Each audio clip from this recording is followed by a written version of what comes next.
বোন তো চলে গেছে, আমার বোন তো ফিরবে না প্রথমত। দ্বিতীয়ত হচ্ছে আমার কলকাতা এটা নয়, আমরা যে কলকাতাকে দেখে এসেছি সেই কলকাতা এটা নয়, আমার শহর এটা নয়। তুমি আজকে রাত জেগে সাংবাদিকতা করছো, তোমার কলকাতা এটা নয়।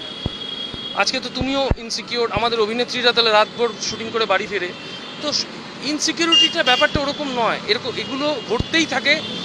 কিন্তু আমি যেটা বারবার বলি যে জার্নালে শুনছি 16 মিনিট 19 মিনিটে সারা নাকি ভারতবর্ষ জুড়ে একটা করে এরকম ঘটনা ঘটে, নারকীয় ঘটনা। আমার এটা প্রশ্ন, এটা কেন ঘটে? হাতের 5টা আঙ্গুল সমান হয় না। কিন্তু তাই বলে কি আমরা ওই বোনটির মায়ের কান্না শুনবো, তার বাবার আর্তনাদ শুনবো দিনের পর দিন ধরে? তারাও তো সহযোগিতা করে যাচ্ছে, তারাও তো সারাক্ষণ ভাবছেন যে তার মেয়েটা বিচার পাবে। যে ঘটনা ঘটেছে সেই বিচারটা তো আমরা চাইবো, আমরা চাইছি সেই বিচারটা। আমাদের একটাই স্লোগান ছিল আজকে, কারণ আর্টিস্ট ফোরামে এমন এমন মানুষ রয়েছে যারা বিভিন্ন রাজনৈতিক মতবাদে বিশ্বাসী। আমরা সেই জন্য কোনো কথা বলিনি, শুধু বলেছিলাম বিচার চাই। ব্যক্তিগতভাবে অনেকে অনেক কিছু বলেছেন, সেটা বাইটে বলেছেন, কিন্তু আর্টিস্ট ফোরামের একটাই দাবি ছিল বিচার চাই। সত্যি আমরা বিচার চাই, আমাদের একটাই কাজ। আমাদের এই এই এই যে নারকীয় ঘটনা ঘটেছে, এই নারকীয় ঘটনার বিচার চাই।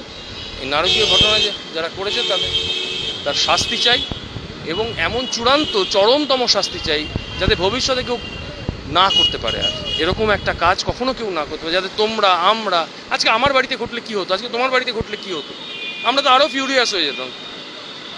ওর বাবা মা তো সারাক্ষণ ধরে সঙ্গ দিয়ে যাচ্ছে, সারাক্ষণ ধরে কোঅপারেট করে যাচ্ছে, আমরা হয়তো পারতামই না সে এতক্ষণ ধরে কোঅপারেট করতে। আমরা তো চেঁচামেচি করে ফেলতাম, আমরা হয়তো আরও উল্টোপাল্টা কথা বলে ফেলতাম। উত্তেজনা ছড়িয়ে সত্যি সত্যি লাভ নেই, কারণ সত্যি জিনিসটা অনেক রকম বলছেন, অনেক কিছু বলছেন, কোনটা ঠিক কোনটা বেঠিক, না তুমি ছিলে সেখানে, না আমি ছিলাম, কেউ জানি না। শুধু এটুকু জানি আমার বোনটা চলে গেছে, অত্যন্ত কষ্ট পেয়ে, 1 ঘন্টা হোক 40 মিনিট হোক, যা শুনছি চারিদিকে, সেই কষ্টটা পেয়ে মানুষটা চলে গেছে।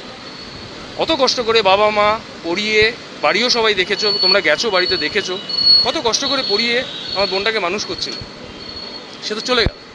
সে তো ডাক্তার হচ্ছিল, সে তো আজকে ইন্টার্ন কমপ্লিট করে পিজিটি করছিল, সে মানুষটা চলে গেল কেন? বিচার পেতেই হবে, নইলে মানব সমাজটা কোথায় যাবে? কামদুনি ওই ছাত্রীকে যেভাবে হত্যা করা হয়েছিল তার বর্ণনা করতে চাই না আমি, পরের দিনই গিয়েছিলাম। বা পার্কস্ট্রিটে যে ঘটনা ঘটেছিল, বা এখানেই যে ঘটনা ঘটল আমাদের আরজি করে, এটা মানব সভ্যতাতে সবচেয়ে ঘৃণ্যতম হত্যাগুলোর মধ্যে একটা। আমরা মুখে বলবো নারী অর্ধেক আকাশ, আর তার সঙ্গে যে ব্যবহার করবো সেটা এরকম নির্মম ব্যবহার।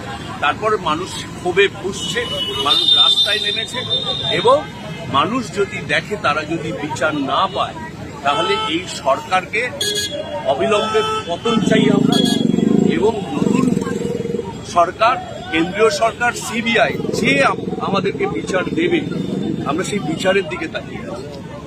এই নিয়ে আমাদের মনের মধ্যে কোনো দ্বিধা নেই। আর নারী সুরক্ষা নিয়ে রাতে বেরোবেন না, ওইসব কোনো ধরনের গন্ডি টানা লক্ষণ রেখায় আমরা বিশ্বাস করি না। আমাদের কাছে তো সম্ভবই নয়। আমাদের রাতের সিন, নাইট এক্সটেরিয়ার তো আর দিনের বেলা শুটিং করা সম্ভব নয়।